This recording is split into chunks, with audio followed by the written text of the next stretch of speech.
Thank you, everyone. Thank you for coming. My name is Brenda. I'll be a co-host today with Kali. First of all, I want to welcome you to tonight's session about mental health. Tonight, we're going to hear from Dr. Fullchange, a mental health professional, about how the things we have experienced may affect our minds and our bodies. We're also going to find out what we can do to make things easier for ourselves at home. Okay, so our goal tonight is to talk about how to take care of ourselves through difficult things. Without talking much about the difficult things we may have experienced. So our goal tonight is for everyone to feel comfortable during tonight's session and not to go into anything upsetting or very difficult. Talking about mental health can always be heavy, and if at any point anyone feels that you need to leave, please feel free. You need to take care of yourself first. Our session tonight is an initiative from the group HRI Connect, which is a group of immigrants and refugees in DFW working together to build a community that works better for everyone. Our group envisions a DFW where everyone feels welcome and embraced, regardless of what we look like, what language we speak, or where we were born. We meet once a month to share our experiences, to make plans and strategize. So if you're interested in joining us, please send a message in the chat and we will share the details for our next meeting.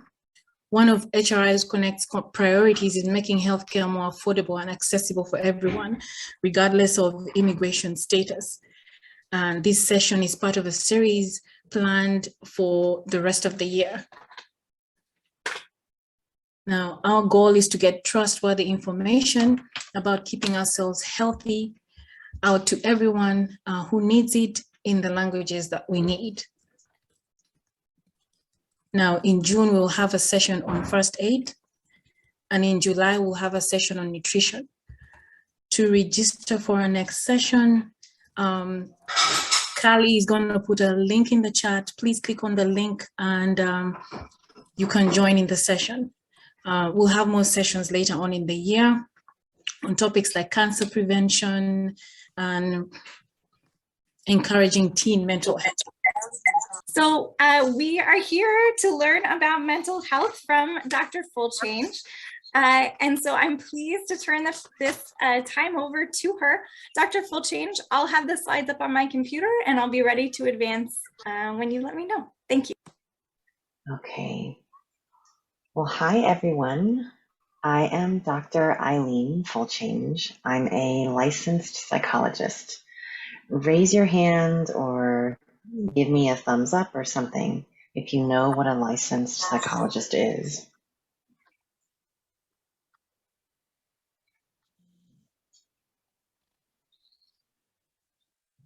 Nobody's raising their hand, which is great.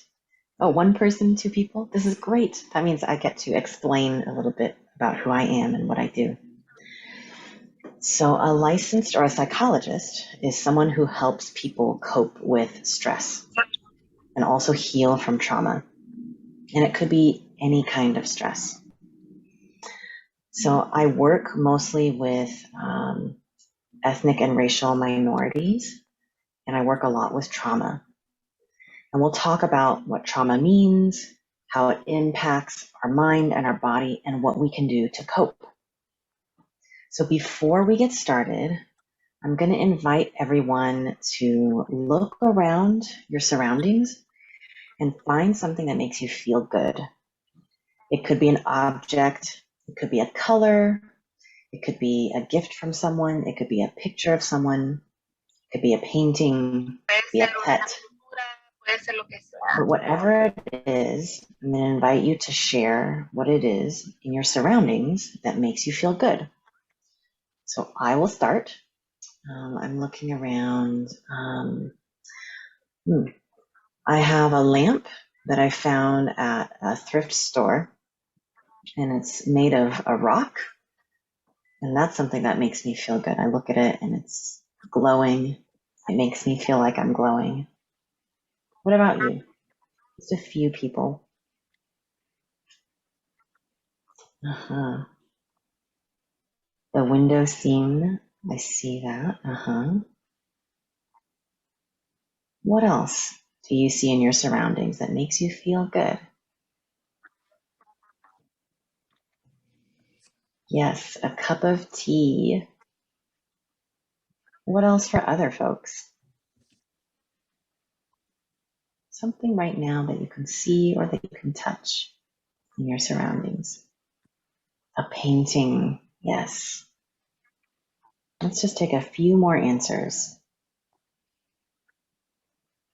What else do you see or touch in your environment that makes you feel good? Ah, yes, to dance. Ah, seeing your daughter. Yeah, okay. So we'll come back to that. So let's talk a little bit about what is trauma. So raise your hand or give me a thumbs up if you've heard of the word trauma. Raise your hand or give me a thumbs up. I see Teresa, Patricia, Brenda. Yeah. Okay.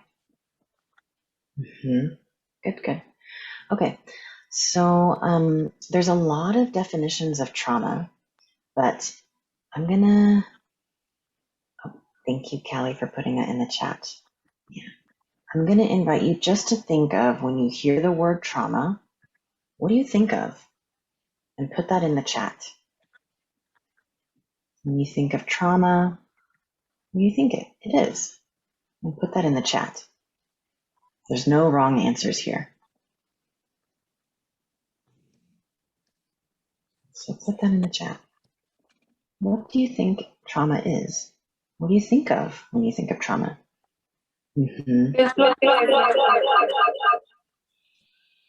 The effect of an event. Thank you, Brenda.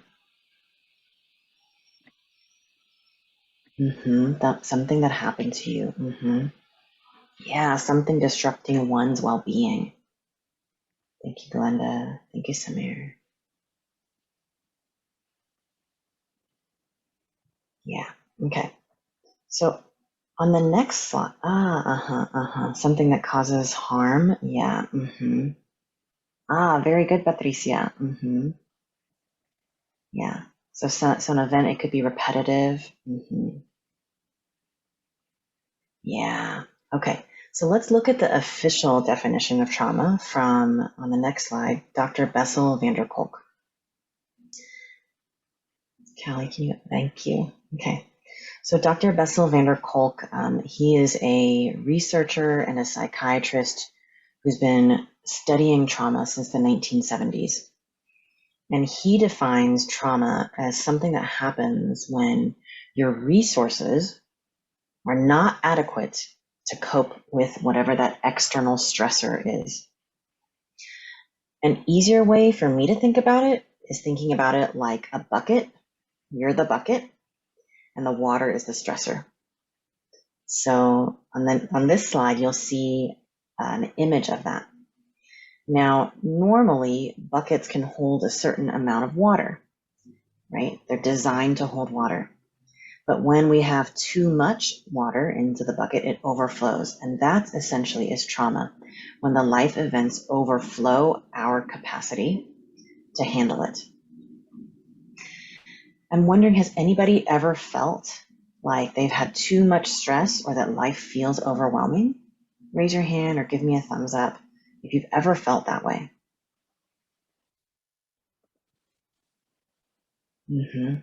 Yeah. For those of you who do not have your thumbs up, I want to know your secret.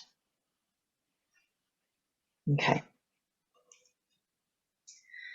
So I'm going to give you an example of trauma. I'll give you an example from my life. So when I was about 8 years old, I was in an apartment that had a spider infestation. And that spider infestation happened for, in my head, it happened for a really long time, but it might have only happened for a couple of weeks. I wasn't expecting it. I would actually wake up, and I remember waking up in bed and there was a spider in my bed. And I still remember that. So that's something that overwhelmed my system, right? It's spiders, right? But it's to the point that even now as an adult, I actually still get kind of scared when there's a spider. So that's an example of a trauma response. And you can have trauma responses for small things like a spider infestation. We call that little t trauma. We can also have trauma responses for big things like a robbery, abuse, assault. We call that big T trauma.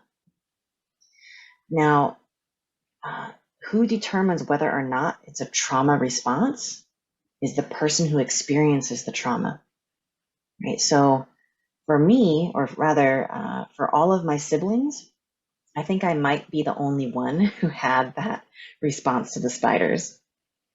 My brother, I have an older brother, 2 younger sisters. None of them really had that response. Now, it doesn't mean that the spider in and of itself was traumatic. It means that I had a traumatic experience to it, right? Okay, so let's take a poll next and see what you think.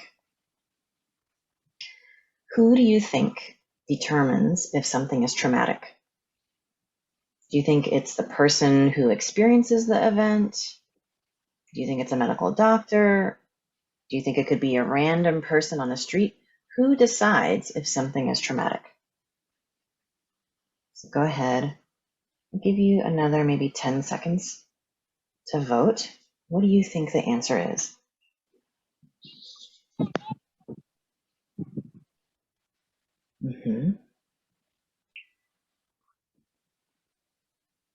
All right. Another 5 seconds or so. Okay, and then are we able to look at the poll results, Kelly? All right, 82% of you put the correct answer. It's a pretty good grade. So let me talk through choice B, because choice B is a choice that many people choose, a doctor. So a doctor can give a formal diagnosis of, for example, post-traumatic stress disorder, or PTSD. And a diagnosis is useful when you're getting therapy services or treatment. But you are the one who experiences the symptoms. So whether a doctor diagnoses you or not, it's really your body and your mind and the symptoms that determine whether or not something is traumatic. Okay. Let's take a look at the different sorts of traumas that we can experience, because not all traumas are the same. So one way in which trauma can be different is in terms of duration. Is it just one time acute trauma? So that would be, one time I had a spider infestation in my home. Or is it chronic, meaning it occurs repetitively, as one of you said? So for example, not having enough food every month, every week, or the stress of poverty, those are chronic traumas. Or repeated abuse, those are chronic traumas.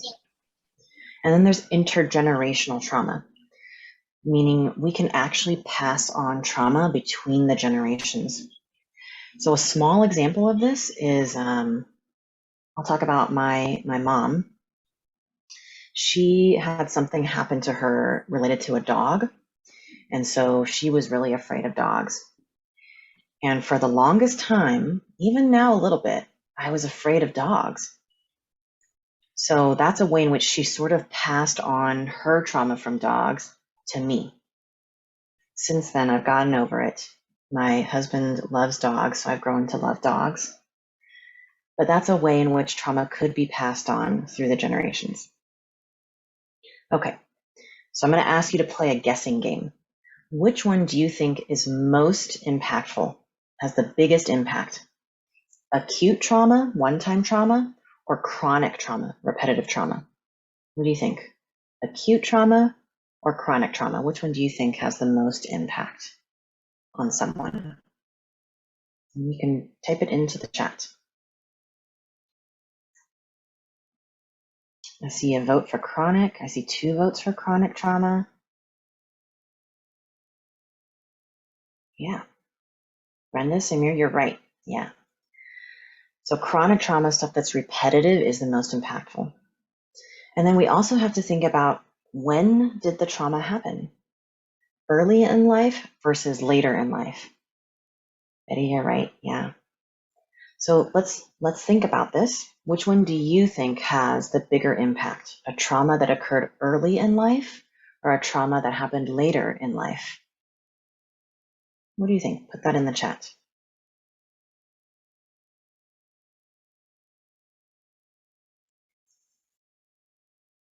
Which one do you think has the potential for the most impact? Early trauma or trauma that happens later in life? I see Brenda says both do. Carmen says early in life.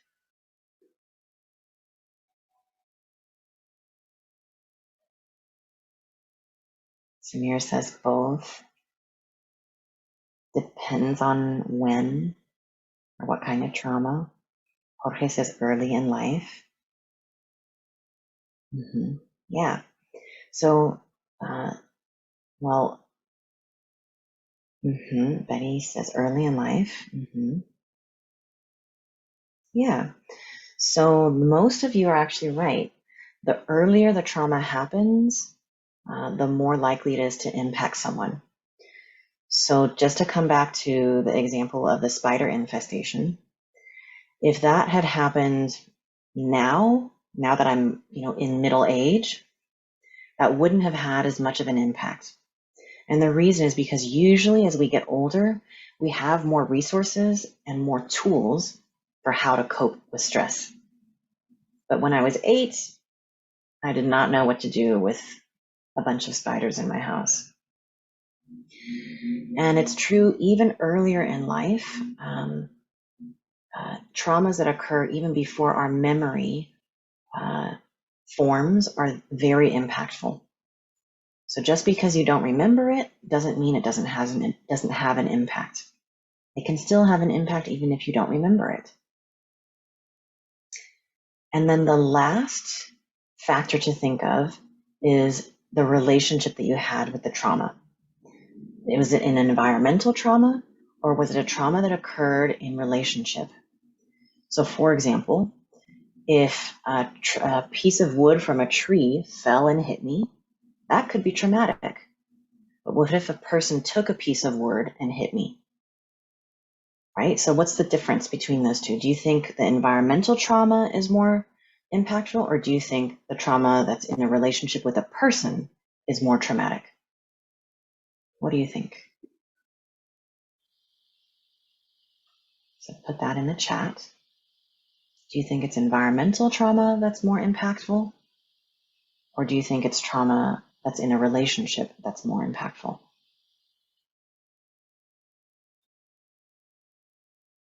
Put that in the chat.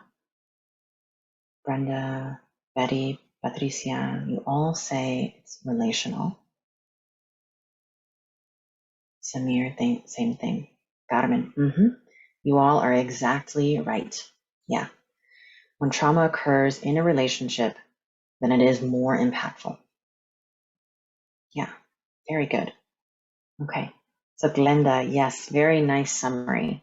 So when it's early in life and it's relational, then it's very impactful. Yeah.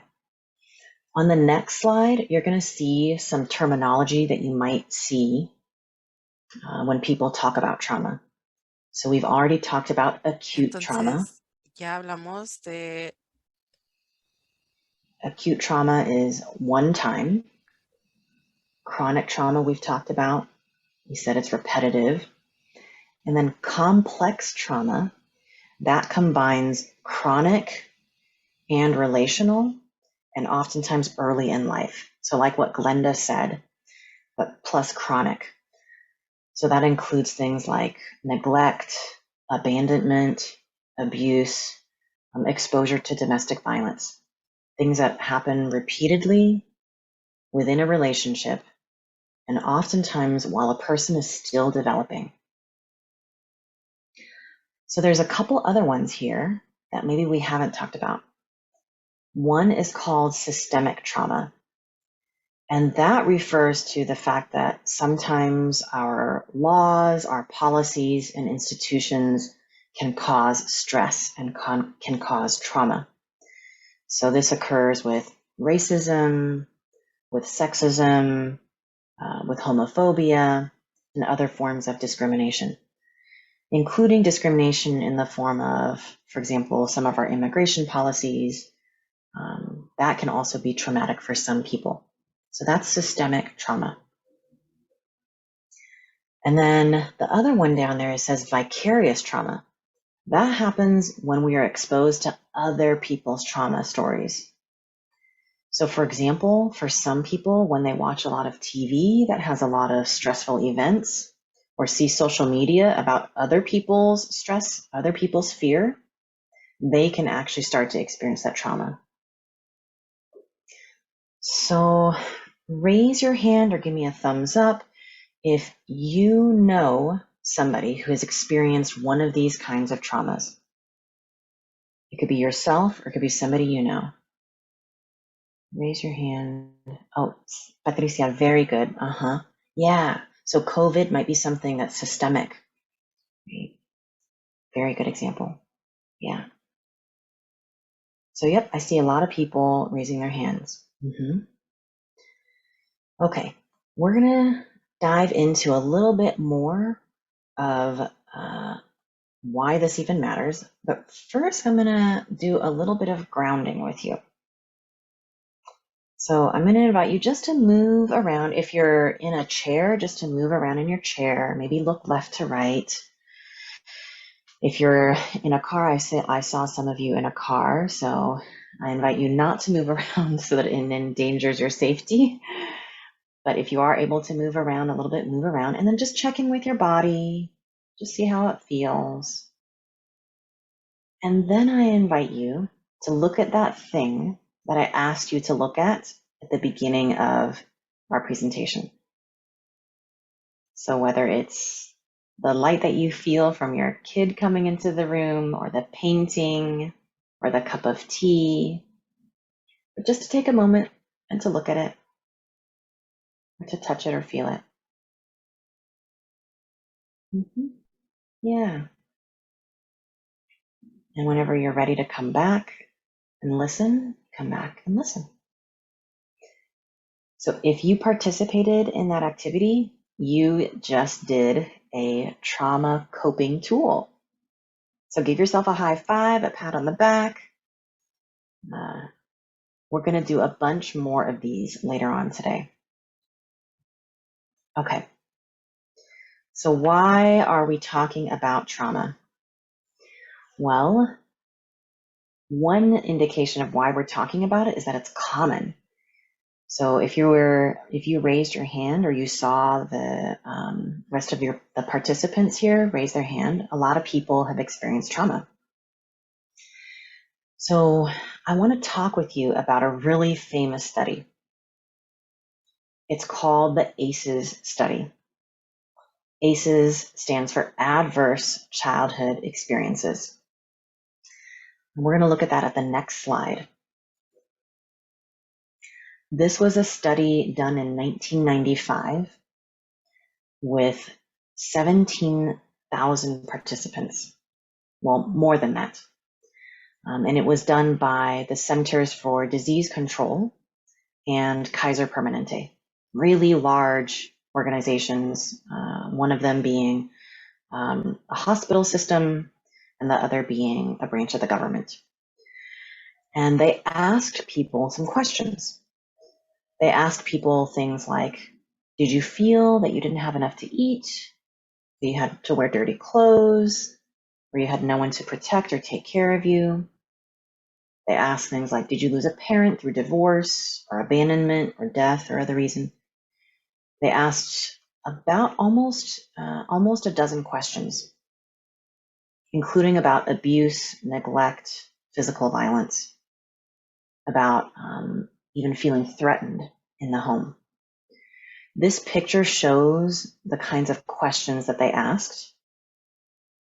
And they asked not just about what happened in the home, but what happened in people's communities.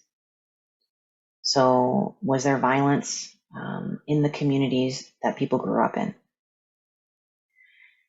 And when they did this, they found some really interesting results. So on the next slide, we're going to see some results. They found that 2/3 of people had at least one experience of trauma. 2/3, that's the majority of people. And more than 1 in 5 people had 3 of those experiences. So this really matters. So let's talk about the impact on the brain.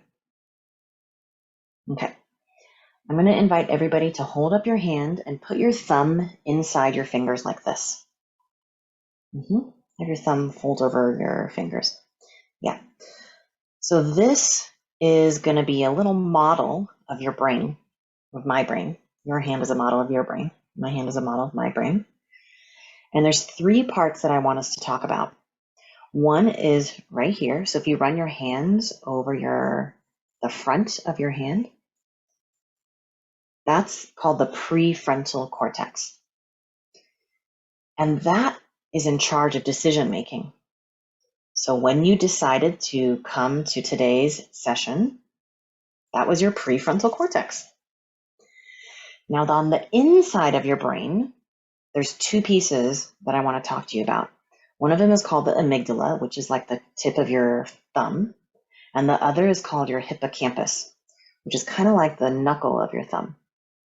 Now, in reality, your amygdala is like the size of your pinky nail, like less than the size of your pinky nail.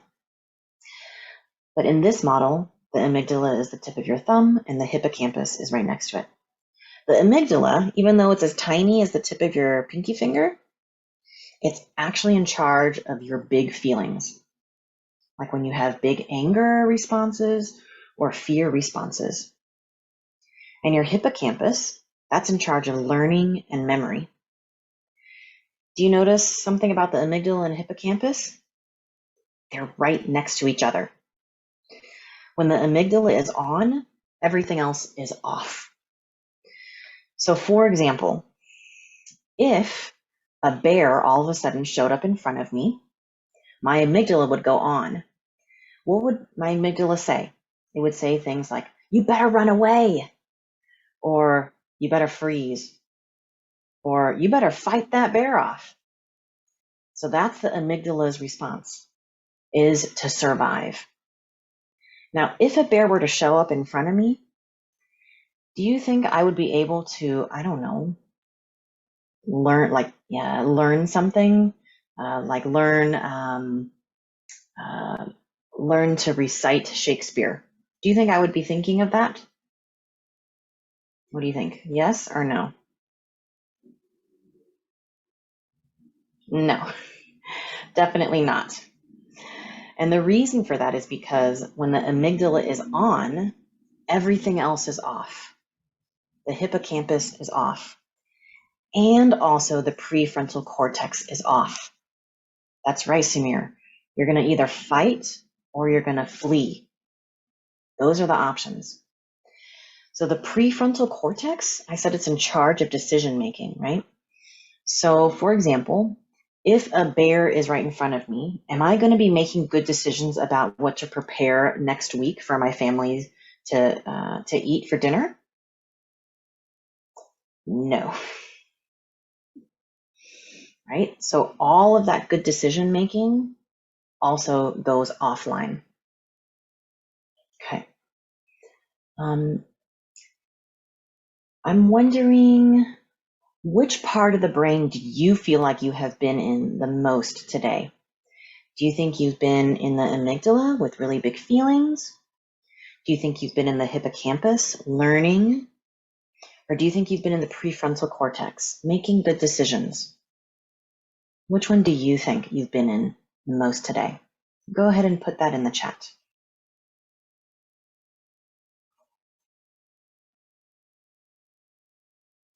We'll repeat it again. The amygdala, big feelings, a big anger or worry or fear. Prefrontal cortex, making good decisions. Or hippocampus, learning. I see Patricia and Fremi, they've been in the prefrontal cortex. Samir, both the prefrontal cortex and the hippocampus. Jesse, I see you, amygdala. Okay.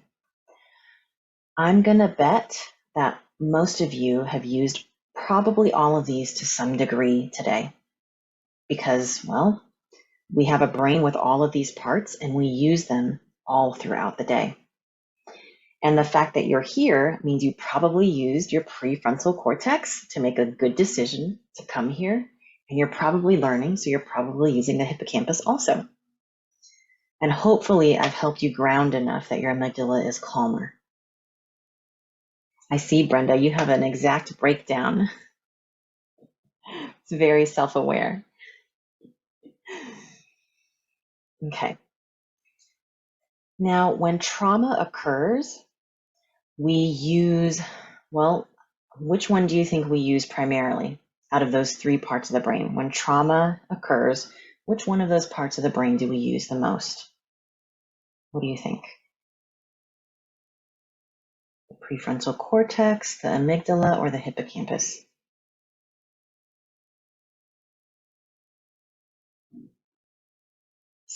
Yes,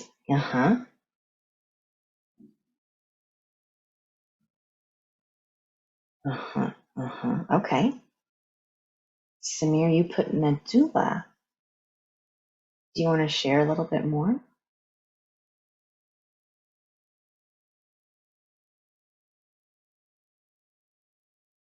I see amygdala, I see hippocampus, I see amygdala.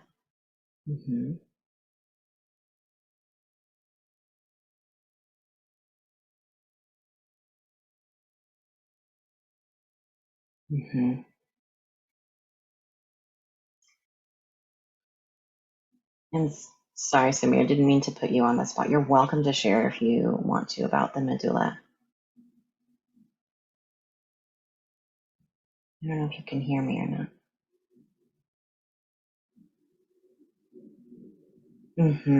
Oh, thank you, Samir. So the trauma is disruptive, so we get out of the regular order.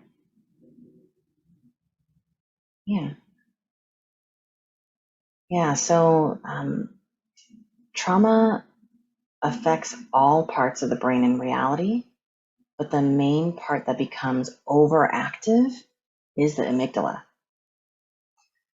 So if the amygdala is overactive, that means the rest of the brain doesn't fully develop. So let's take a look at the next slide and see the difference between a normal brain and a brain that has experienced trauma. And this is in a 3-year-old. What do you notice is the difference between the two brains?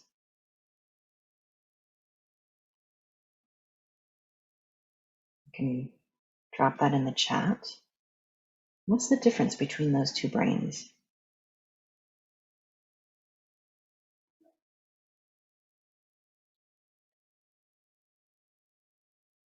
The size is very different. You're right, Patricia.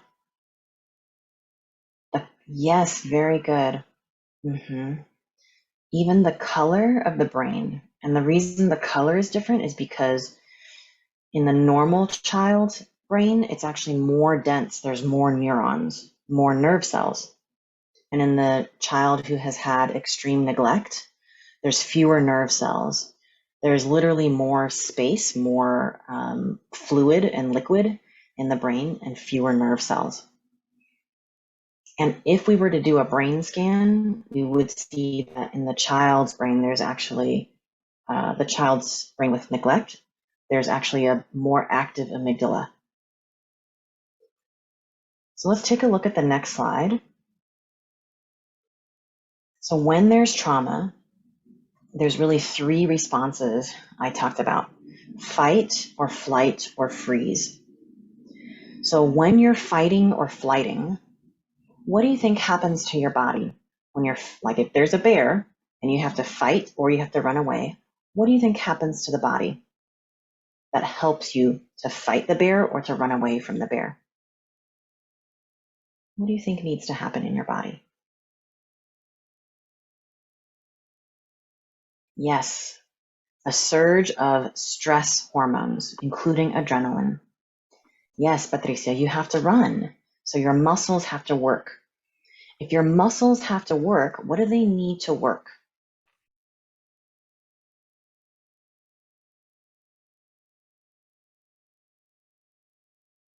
What do you think they need to work?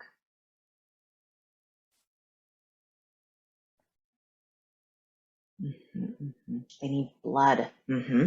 Yes, and what in your body pumps blood?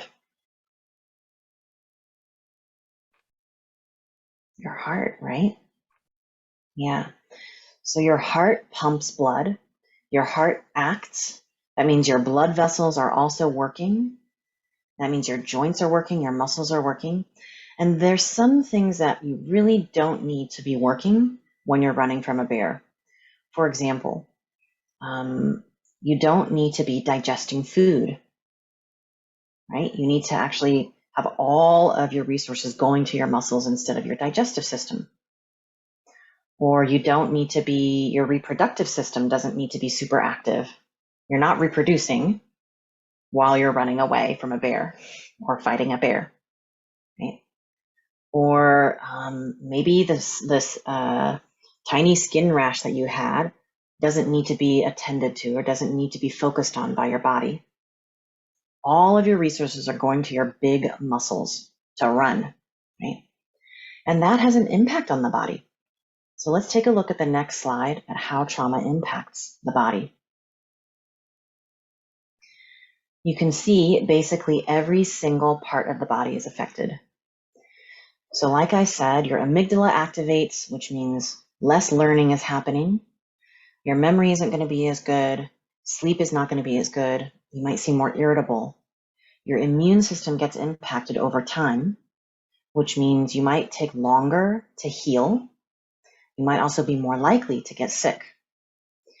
People who have had chronic trauma also tend to have issues with their gut.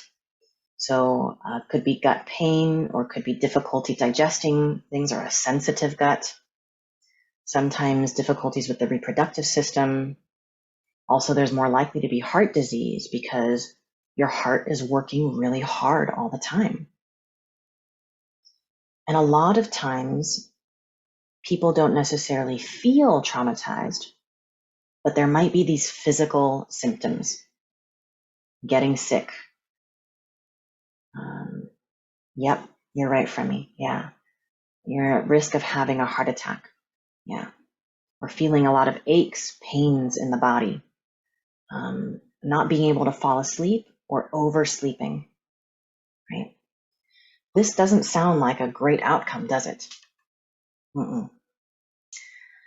Let's take a look a little bit more at the impact of these ACEs in particular on the next slide. So this slide shows some of the long-term outcomes from chronic trauma, and it ranges from increased risk for smoking, alcoholism, drugs, to obesity, to increased risk of broken bones, lung disease, cancer, increased likelihood of sexually transmitted diseases, increased risk of mental health challenges across the lifespan. And studies have shown that the more ACEs that somebody experiences, the more of these difficulties they might experience in life. But the studies also show something else really interesting. So if we look at the next slide, studies also show that the most common outcome over a long period of time is that people actually are resilient.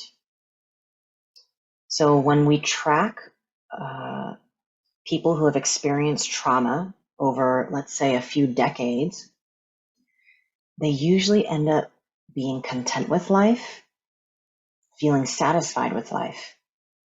So resilience is actually the most common outcome of trauma.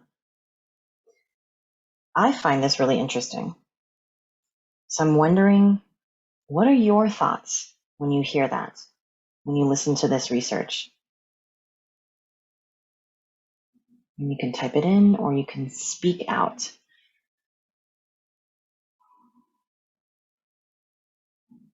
Yeah, what do you think of this research? How do you feel? What do you think? You're stronger. That's right, Fremi. Mm-hmm.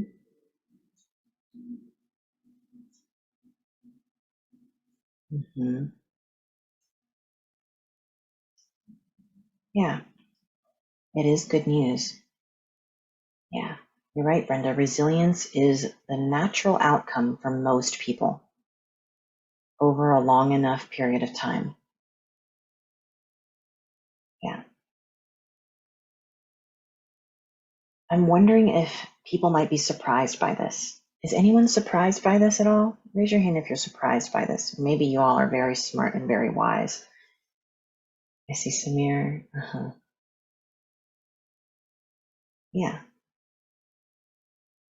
So I share this with you because it's important to know the impact of trauma, but it's also important to know that all of our most likely natural outcome is resilience. And there are some ways that we can speed up that process of resilience.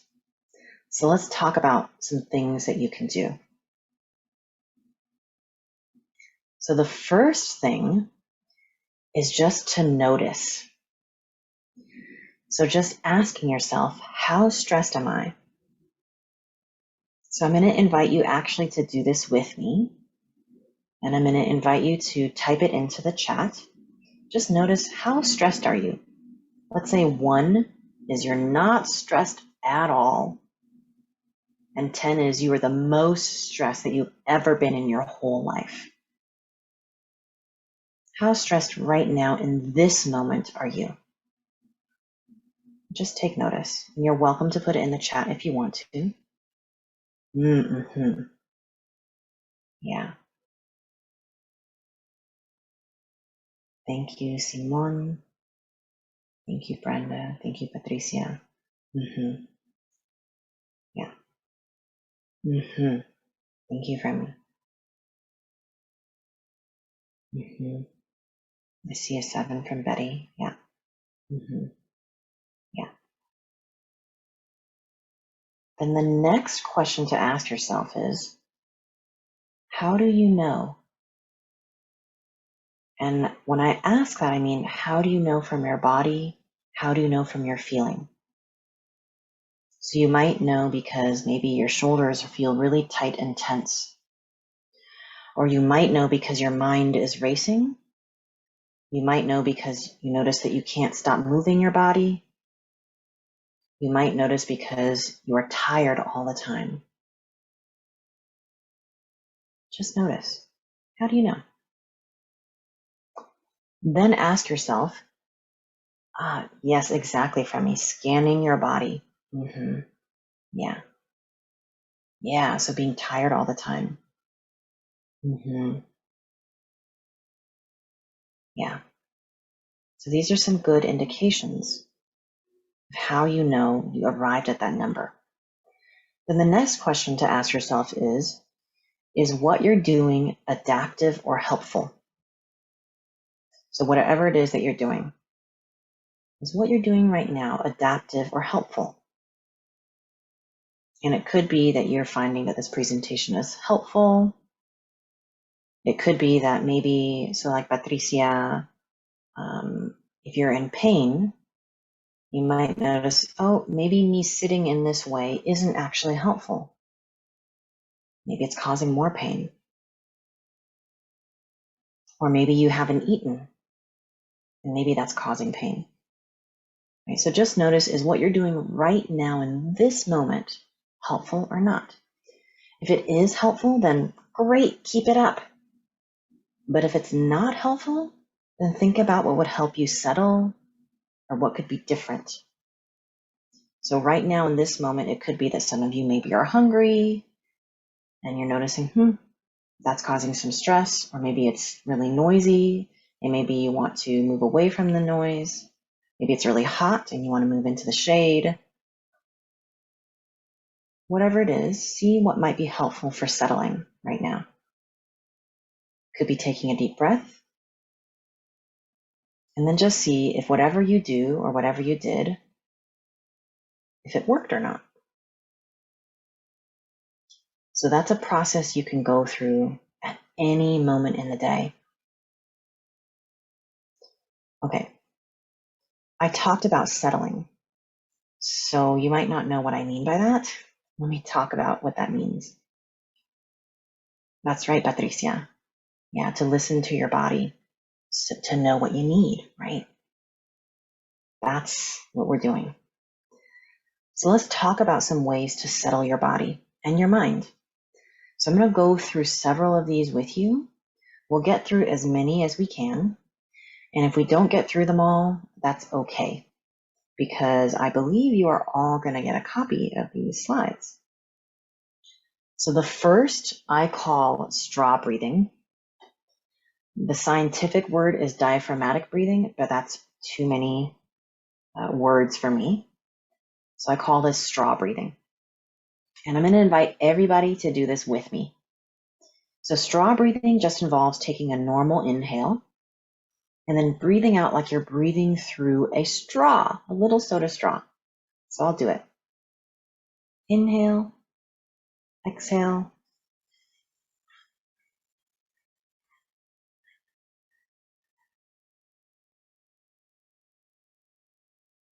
I see many of you following along. And we'll do that just a couple more times. Regular inhale. Exhale like you're breathing out through a straw.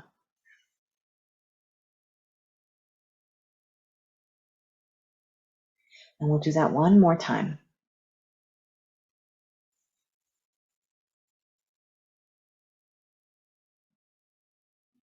You might notice that this breathing makes your exhales longer than your inhales. And that actually causes a nerve called the vagus nerve, V-A-G-U-S, not Vegas as in Las Vegas, but it causes the vagus nerve, which is responsible for relaxation, to activate. So if you want to, you can do that one more time. Inhale, exhale through a straw. And then just notice, did you like that or dislike it? So give me a thumbs up if you liked it, or maybe a thumbs down if you didn't like it. Or I don't know if we have a thumbs up, a thumbs down symbol. Yeah, we do. Okay. So give me either a thumbs up. Betty, Karen, Jorge, Brenda, I see it works for you all. Yes, Remy, good. Some of you might do a thumbs down, or maybe it didn't work. That's okay. Good, Patricia, I see it worked for you. If it worked for you, just know you've got this tool in your toolbox now. Okay, let's check out some other tools. So the next one, this one you might not be able to do right now, unless you're right next to a refrigerator. But putting anything cool to your face also slows your body down. And the reason for that is because when you have something cold to the face, especially around the eyes and the cheeks, your body thinks you're underwater. And when you're underwater, you should not be breathing heavily. So your body thinks, okay, time to calm everything down. So if you have something cool near you, it could be a can of soda, it could be a cool water bottle, it could be a cool glass of water, it could be an ice cube, it could be a cold metal spoon, I don't know. Anything cool, you could put it on your face and just notice what that feels like. But I'm assuming not everybody is next to a refrigerator. So let's try this next one. So this next one is called mindfulness. Raise your hand if you've heard of mindfulness.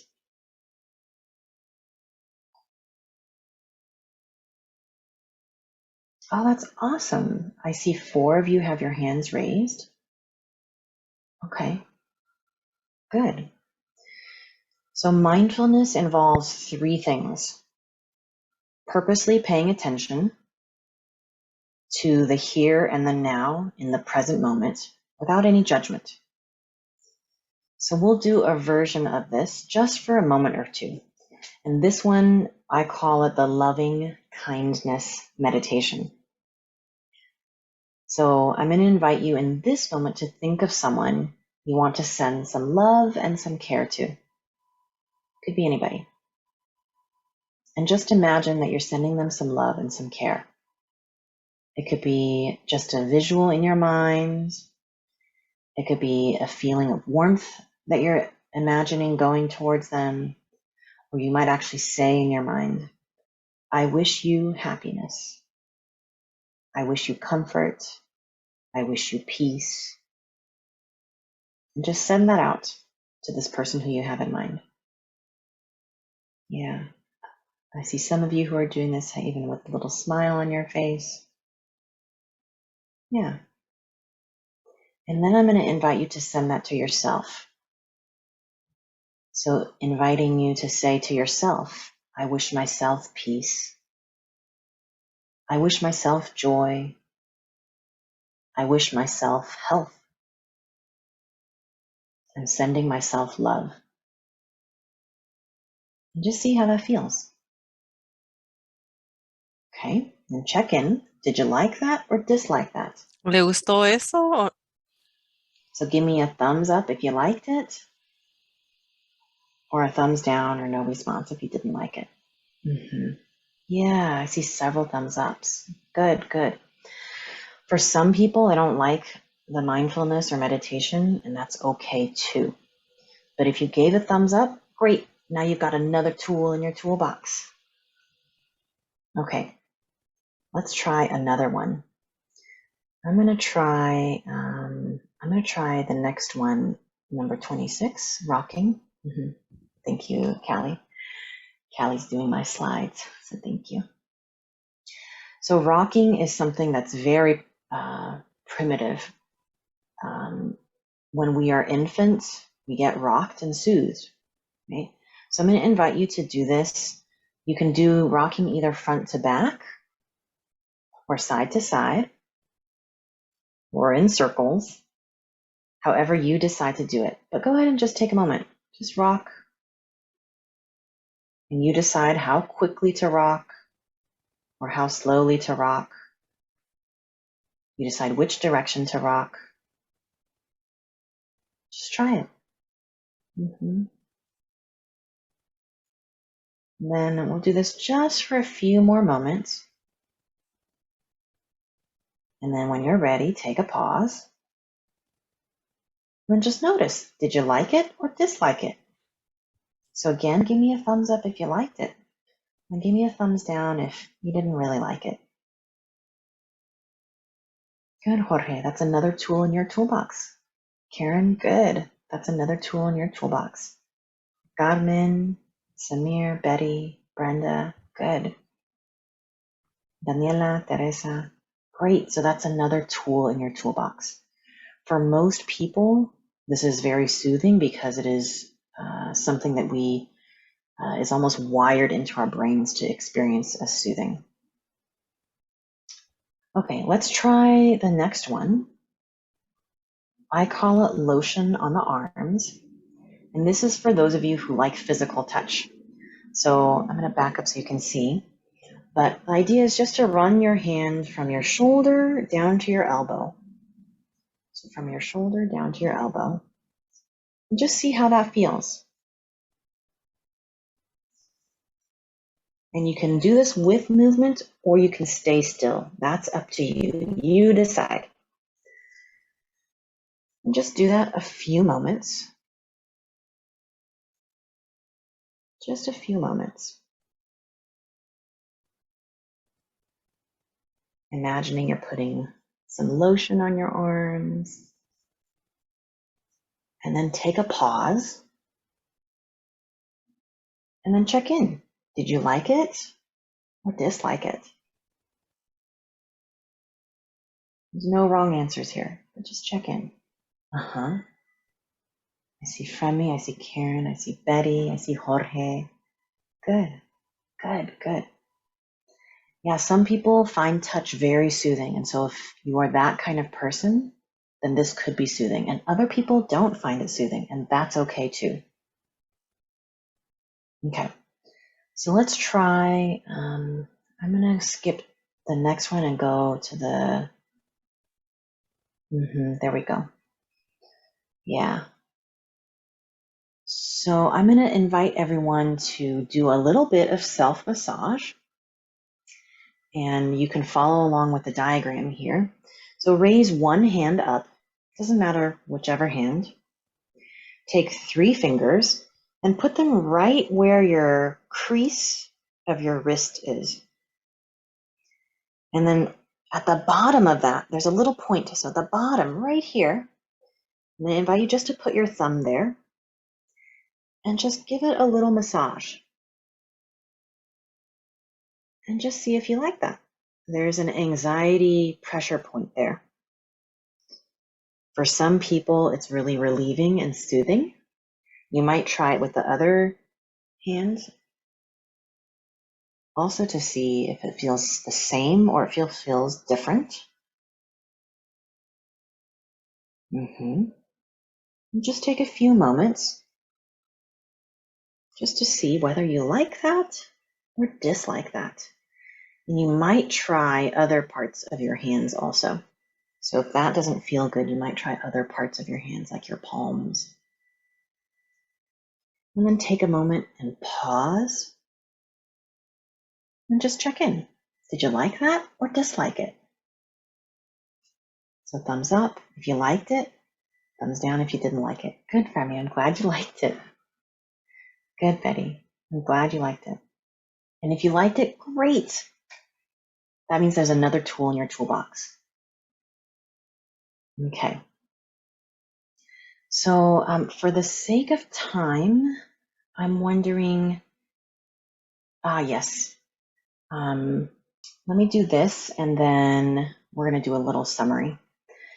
So I gave you a bunch of strategies of what to do in the moment to help you settle, but there's no replacement for the basic foundation. So there's a saying that says something like it's better to try to keep a bad thing from happening than it is to fix the bad thing once it has happened. Basically, it's better to prevent things. So when I say that, I mean, there are things that you can do right now so that when a stressor comes, it's easier for you to handle. Back to the basics, like getting enough sleep, getting some exercise, some movement. It doesn't have to be going to the gym. It could be vacuuming. It could be cleaning your house, that's exercise. But exercise has actually been shown to be almost as effective as medications for depression and anxiety. And it's free.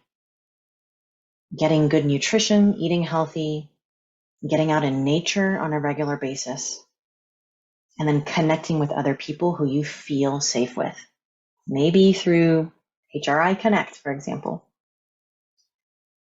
But all of these are sort of the foundation to prevent when stress happens, to prevent it from becoming traumatic. Okay, so that was a lot of information. I was originally going to have you all do breakout groups, but I'm going to actually ask, for the sake of time, that you all just drop into the chat. What did you learn today? What's one thing that you learned from today? And then also, if you have questions, you can drop that into the chat or just unmute yourself, because I would love to hear your lovely voices. So yeah, just drop into the chat one thing that you learned today.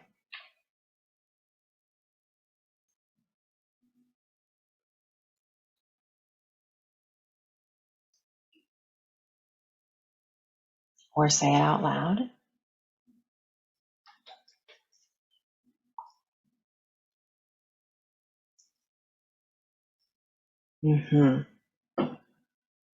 Good, Patricia. Different exercises that can help you regulate your body.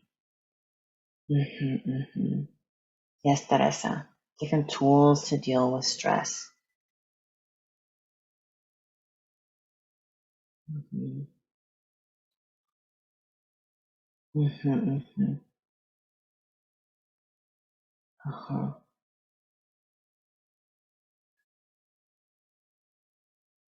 Yeah, good, good.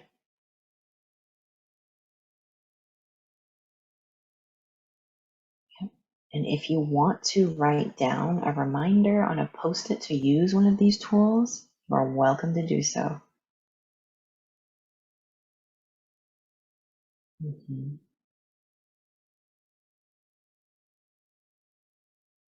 good. Okay. Yeah. Thank you, Fremi, for that. And then I want to open up the floor if there are any questions.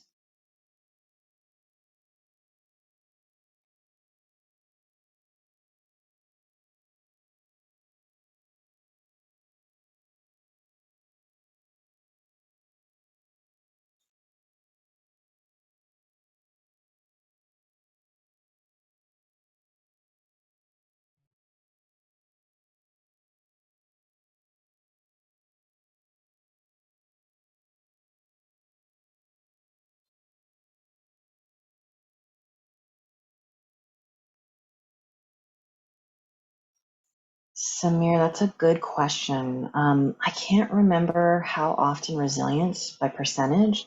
It was the overwhelming majority, well above 50%, but I don't remember the exact percentage.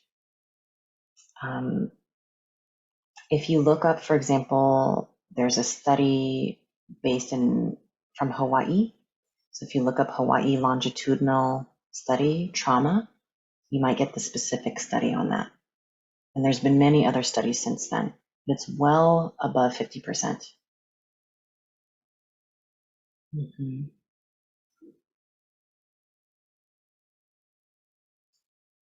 Okay. If there are more questions, Brenda, Kelly, you're welcome to share with folks my contact information. I'd be happy to answer any additional questions, but I want to be mindful of time.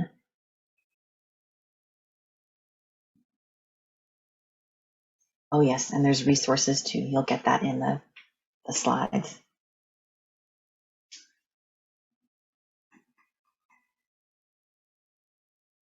Okay. Well, that's it that I have for you all. I'm going to turn it over to Callie and Brenda. Thank you for coming, everyone. That ends our session for today. I hope it was enlightening, and I hope we all took something from this. We will send out a copy of the slides. For those who are interested in joining us for a session on first aid in June, the link will be in the chat. And if you're interested in joining our group, HRI Connect, please send me a message. We'll be able to respond to you. Thank you all for coming, and have a great night.